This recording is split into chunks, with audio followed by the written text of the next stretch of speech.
bem? Bem-vindo ao primeiro encontro online da saúde. Nós vamos falar um dos temas mais pertinentes da atualidade, o HIIT, o treinamento intervalado de alta intensidade. Então vou procurar passar para vocês aqui de maneira rápida um pouco do conceito do que é esse treinamento, quais as transformações que ocorrem no nosso organismo, quais os benefícios que ele pode atuar junto ao nosso público de maneira em geral, tanto atletas de alto nível quanto pessoas que buscam pelo emagrecimento e mesmo as pessoas que têm pouco tempo para treinar. Vou falar para vocês também uma das estratégias que eu utilizo com os meus clientes e os resultados que eu tenho alcançado com eles em relação aos treinamentos de 30 minutos. Então, boa sorte a todos e vamos lá! Até pouco tempo atrás, a gente acreditava que realizar somente esses exercícios aeróbicos de contínua e baixa intensidade, o conhecido treinamento contínuo, steady state ali, como pedalar, correr, caminhar, passear no parque, esse seria uma das melhores formas de queima de gordura corporal, e que desta forma o nosso corpo ele ia preservar a massa muscular e colocar as gorduras para trabalhar como combustível durante o exercício, Só para exemplificar, se a gente levar em consideração essa teoria, que já tem sido um pouco mais contestada, é o mesmo que a gente falar que se eu levantar 3 quilos de peso por 30 minutos, ele vai aumentar minha musculatura, mesmo que se eu levantasse 30 quilos em 10 repetições com os intervalos de descanso que a gente considera aí. Então seria o treinamento contínuo próximo dos resultados que a gente busca pensando desta maneira. O que na verdade é o treinamento contínuo? O treinamento contínuo eles são exercícios aeróbicos que nós realizamos por um longo período de tempo e constante, considerando aquela faixa da frequência cardíaca ideal. Já se falando em relação ao HIIT, ele tem ganhado cada vez mais mercado devido à pesquisa que foi realizada pelo japonês Izumi Tabata. Essa pesquisa eu vou falar um pouco mais detalhado para frente para vocês. Mas ela foi um grande start em relação ao treinamento do HIIT, porque em cima dela que a população ficou sabendo dos resultados que o Tabata encontrou e por pouco tempo. Então foi um protocolo que hoje é bem utilizado, então as pessoas utilizam como chama o protocolo de Tabata, acaba até confundindo o HIIT, falando que qualquer tipo de HIIT é protocolo de Tabata, mas na verdade o Tabata é um protocolo para prescrição do treinamento de intensidade. Então esse protocolo ele mostrou que os atletas que praticaram ele tiveram ganhos superiores aos que praticaram somente o treinamento contínuo. E aí dele veio diversos outros protocolos e uma das grandes vantagens do treinamento do HIIT é que a gente consegue manter o nosso corpo acelerado por aproximadamente 48 horas, Ou seja, diferente do treinamento contínuo, que chega um momento que o corpo mantém no platô de steady state e aí baixou a frequência cardíaca, baixa toda a parte do metabolismo. Já com o HIIT, nós temos demandas metabólicas que fazem com que nosso metabolismo se acelere aproximadamente a 100, 150 calorias a mais sendo gastas nesse decorrer das 24, 48 horas que a gente também vai falar. Poxa, que legal, Manter o metabolismo acelerado ali em 150 calorias a mais do que a gente está acostumado. Isso é o que as pessoas têm muito procurado, Então, muitos homens e mulheres eles têm cada dia mais procurado novas formas de emagrecer e como eu falei para vocês, de maneira rápida e sem se cansar muito na verdade, devido ao tempo mesmo no dia a dia que as pessoas têm pouco tempo para academia, pouco tempo para a prática de atividade física. E a vantagem do HIIT também, ele é uma estratégia de treinamento que a gente pode utilizar em qualquer lugar, em academias, em clubes, parques, dentro de casa, no hotel de viagem, e não temos necessidades de utilização de grandes equipamentos. Então a gente pode sim utilizar com esteira, bicicleta, equipamentos de musculação, mas também a gente pode fazer somente com o peso do nosso próprio corpo. Isso é interessante, com uma estratégia bem interessante para o treinamento do HIIT. Qual que é o conceito do HIIT? Então o HIIT ele é um mix de dois tipos de exigências metabólicas do nosso corpo. O primeiro é um que a gente fala do exercício anaeróbico. Por que anaeróbico? É um tipo de atividade que não depende exclusivamente de oxigênio para o nosso corpo funcionar. É uma atividade realizada com maior intensidade, como no caso a musculação. Já no caso do exercício aeróbico, como o próprio nome diz, aero, depende de ar para funcionar como principal combustível ali no nosso corpo, ela é uma atividade de mais longa duração, um pouco maior volume, menos intensidade. E o HIIT, né, como eu falei para vocês, ele é um mix dessas duas estratégias de treinamento, né? Então ele é um tipo de treinamento intervalado que consiste numa aplicação de exercícios anaeróbicos com característica de exercício aeróbico. Ele é um método bem conhecido já pelo público do atletismo. Ele é um método que foi utilizado aí como conhecido como fartlek, né, ou forte fraco, que a gente conhece aqui no Brasil. Fartlek é uma junção né, abreviação da velocidade, o fart e o brincar, lek, né? Então, fartlek tem essa descrição aí da brincadeira do forte e fraco. Então, na verdade, é o que descreve o treinamento HIIT, né? São períodos de intensidade alta por períodos baixos de descanso. Então, forte e fraco. No Brasil, o treinamento contínuo ele é muito mais comum, né? Então, é bem comum que o praticante ele consiga definir a intensidade e a frequência do treinamento. E à medida que ele vai cansando, ele vai dando aquelas enganadinhas ali na sessão do treinamento. Já com o HIIT, a gente consegue manter uma intensidade adequada de treinamento e a gente controlando esses intervalos de descanso para que atinja todas as capacidades físicas que o tipo de treinamento exige, né? A primeira sugestão é que o treinamento de intensidade ele tende a ser mais efetivo nas adaptações cardiovasculares e metabólicas, porém com menos tempo de treinamento quando comparado com os treinamentos contínuos, com esforços moderados. Mas como assim, né? A ideia do exercício físico não é a gente queimar gordura? Bom, na verdade o HIIT ele trabalha de uma maneira diferente do que a gente está acostumado. Enquanto que o treinamento contínuo a gente tem ali, passado dos 20, 30 minutos, já uma demanda maior de lipídios como fonte energética, a principal estratégia do treinamento HIIT é acabar com o estoque de glicogênio do nosso corpo. E essa que está a principal estratégia.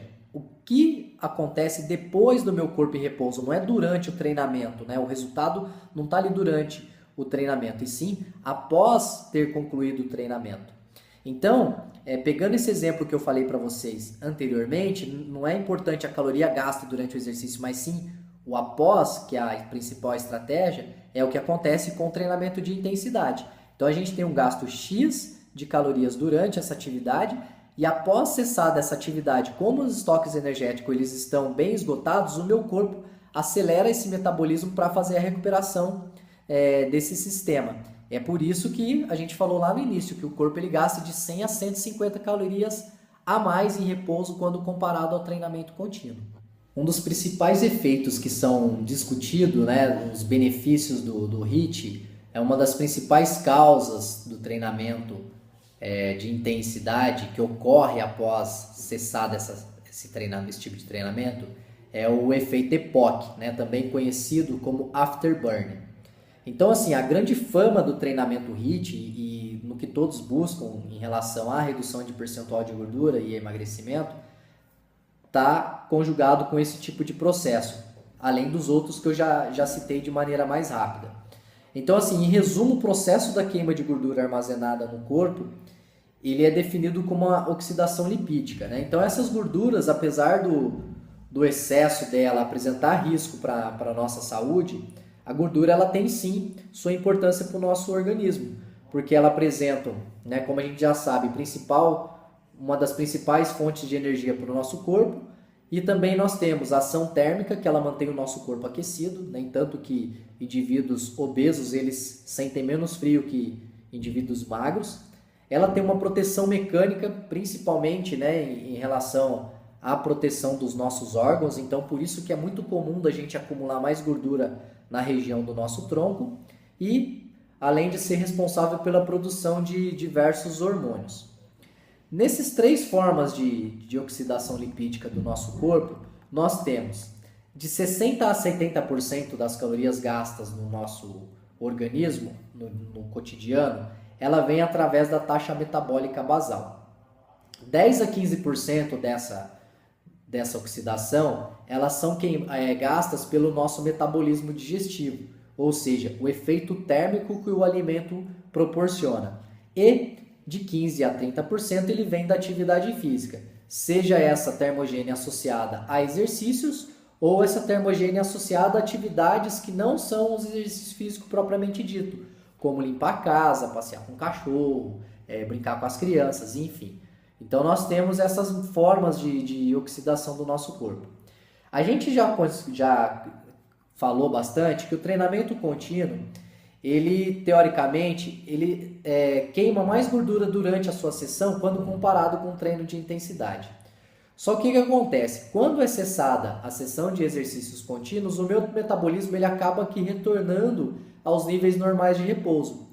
E quando que se treina com intensidade, imediatamente após o treinamento, o nosso metabolismo ele vai se permanecer elevado por vários minutos ou horas, devido a todo aquele processo que eu falei anteriormente. Mas é principalmente devido ao consumo excessivo de oxigênio após o exercício. Então, o famoso EPOC, ele causa que o meu corpo ele mantenha várias horas para voltar ao seu estado normal. Isso também tem sido muito utilizado o termo afterburn, que é a queima após o exercício. E óbvio que a magnitude e duração do metabolismo acelerado ele vai ser influenciado pela intensidade do exercício. Instituições como o American Heart Association e o Colégio Americano de Medicina, eles recomendam que os exercícios sejam utilizados para a prescrição do treinamento HIIT, não só o HIIT, como qualquer tipo outro de método de treinamento, sejam utilizados exercícios que envolvam grandes grupamentos musculares. Por que disso? Porque esses tipos de exercícios, além de eles promover um maior ganho, porque são grandes grupamentos musculares envolvidos, comparados aos exercícios de musculatura isolada, então como a gente envolve um grande grupamento muscular, teoricamente a gente já consegue trabalhar com mais carga, consequente maior aumento de força, maior aumento de massa muscular. E quanto mais músculo envolvido na ação, mais gasto calórico eu vou ter. Então essas são algumas das recomendações que a gente tem. Então quanto maior grupamento muscular envolvido, mais gasto calórico, consequente, mais gasto calórico em repouso. Um outro motivo também pelo que a gente tem acompanhado do treinamento contra-resistido, ele parece ser importante nessa elevação do VO2 residual pós o exercício. Lembra que eu falei para vocês lá que o HIIT ele é um mix de treinamento resistido anaeróbico contra o treinamento contínuo ali, o aeróbico. Então esses exercícios, quando a gente utiliza cargas, ele é importante também no aumento do VO2 residual. Por quê? Isso ocorre especificamente pela elevação do lactato sanguíneo, catecolaminas e os hormônios anabólicos, fazendo com que a gente tenha uma razão de troca respiratória no período pós-exercício. E esse período ele dura aproximadamente ali, um período de aproximadamente 2 horas. E essa taxa metabólica de repouso ela se eleve até 15 horas, utilizando a gordura como principal substrato energético durante esse exercício. Isso são alguns estudos que apresentam, mas nós temos outros estudos que temos apresentados de 24 a 48 horas a presença de metabolismo acelerado nos indivíduos que treinaram o HIIT. Quais são os benefícios do treinamento HIIT? Então, a gente apresentou ali na literatura algumas dos benefícios, agora a gente vai falar de maneira resumida. Então, a gente tem o aumento da atividade aeróbica e anaeróbica, melhora na pressão sanguínea, melhora na sensibilidade à insulina, porque os músculos em atividades eles vão exercer mais facilmente a utilização de glicose como combustível para a produção de energia, controle dos níveis de colesterol, controle da gordura abdominal e corporal, principalmente para a manutenção dos meus músculos, aumento da taxa metabólica basal, isso quer dizer respeito à quantidade de caloria que o corpo gasta, para manter ali nutrido durante o decorrer das atividades diárias no dia a dia. Quais são os cuidados para a prescrição do treinamento HIIT?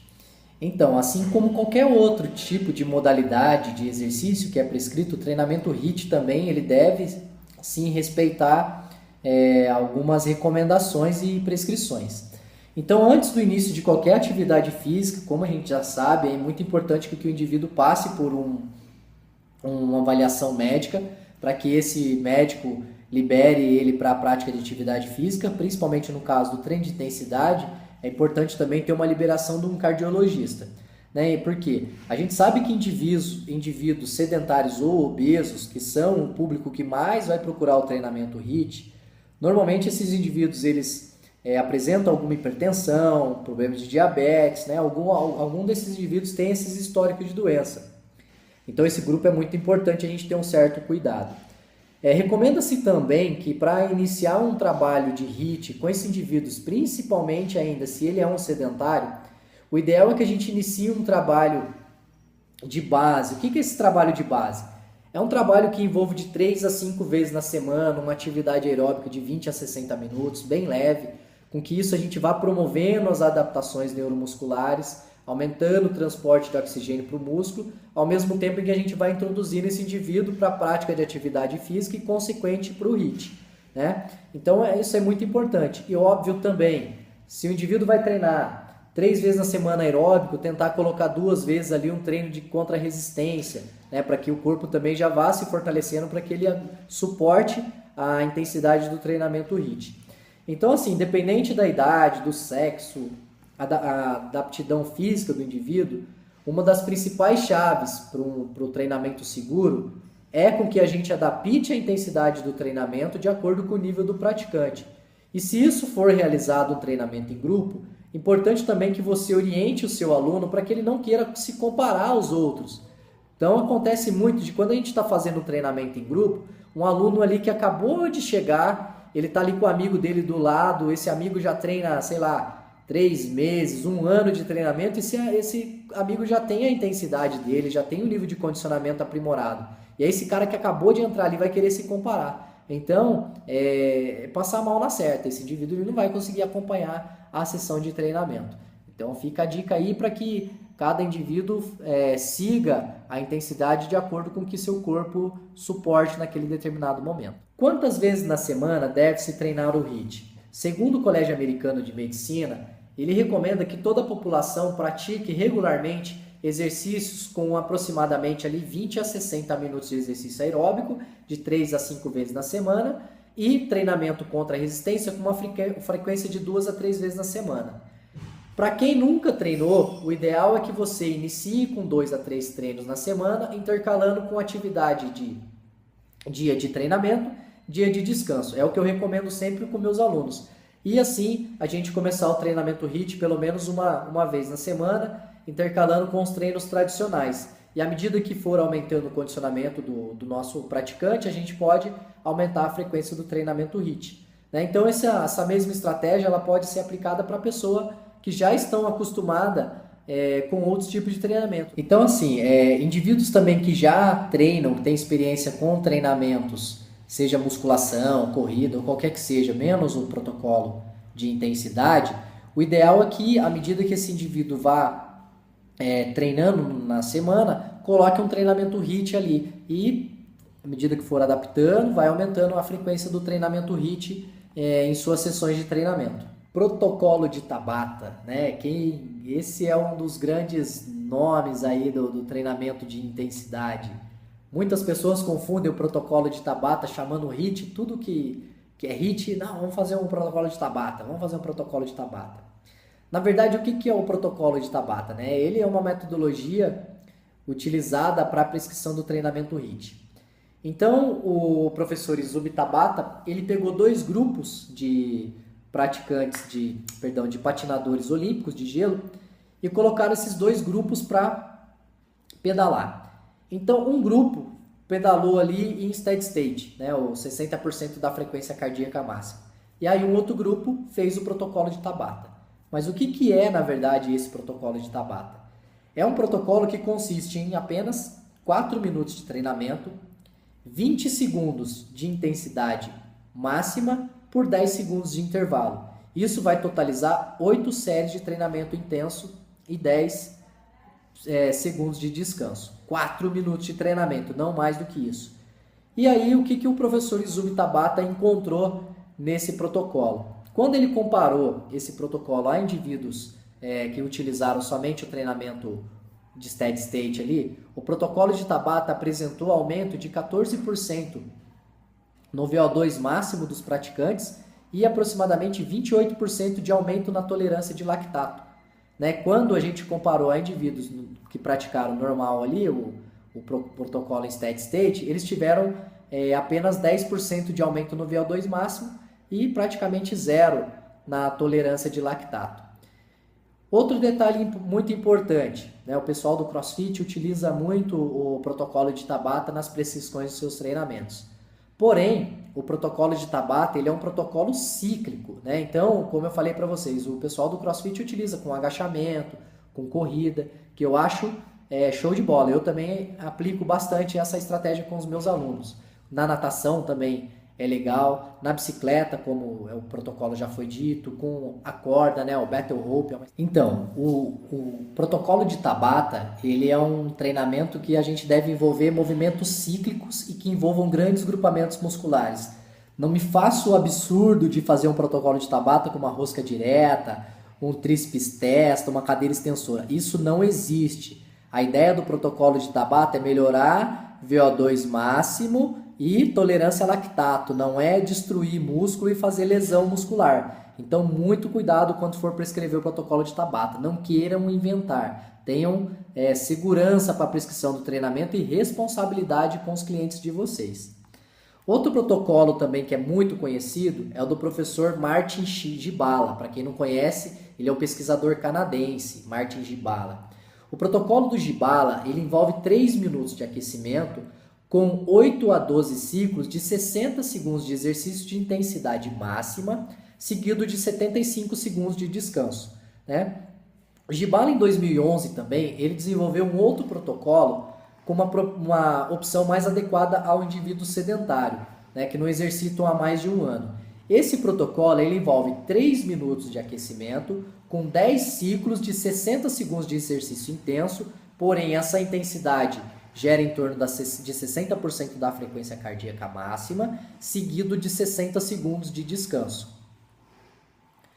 Nós temos também o protocolo de Timmons. Esse protocolo ele consiste em 3 séries de 2 minutos de pedalada suave, seguidos de 20 segundos de esforço máximo. Isso realizado 3 vezes na semana.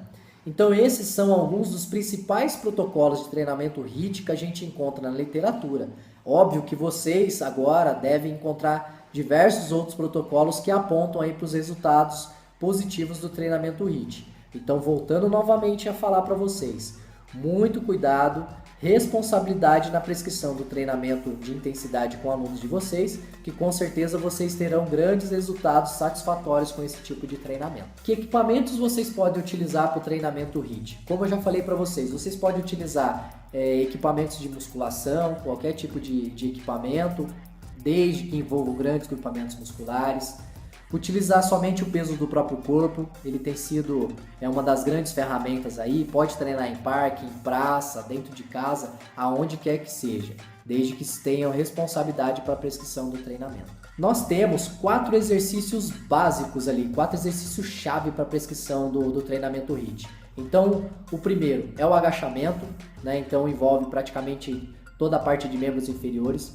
O segundo é a flexão de braço. O terceiro é a barra fixa ou a remada na barra. E o quarto, que eu acredito que é o exercício mais completo de todos, que é o burpee. Então, assim, você vai ter sucesso com praticamente esses 4 movimentos, que na verdade o burpee é a junção de todos, né? De agachamento, de flexão de braço, de barra abdominal, tudo em um único exercício só. E aí vocês podem utilizar também a bicicleta, esteira, corrida na praça, corrida no parque, na praia, onde quer que seja. Você vai utilizar sempre grandes grupamentos musculares com esses exercícios aí, legal? Bom, e assim vou encerrando a minha participação aqui com vocês. Parabenizo a todos pela presença aí no primeiro encontro online da saúde. Espero ter podido ajudar aí nesses poucos minutos que falamos sobre o treinamento de intensidade, né? Então é muito importante que vocês acompanhem essas tendências no mercado, que é assim que vocês sempre estarão um passo à frente da concorrência. Qualquer dúvida que vocês estejam, dúvida, crítica ou sugestões, estejam à vontade em apontar para nós aí. Meu site é edencarlos.com.br e também estou lançando agora, para mais próximo de setembro, o site treino de 30minutos.com.br. Nesse tipo de site a gente vai falar principalmente do treinamento de intensidade, tanto para estratégia de emagrecimento quanto aumento de massa, seja para treinos em academia, parques, praça, qualquer que seja o espaço para treinamento e com diversos elementos para a prática desse treinamento. Tá? Então, novamente agradeço a presença de todos aí, foi um prazer poder compartilhar um pouco dessa experiência com vocês aí. Forte abraço e sucesso a todos. Valeu, galera!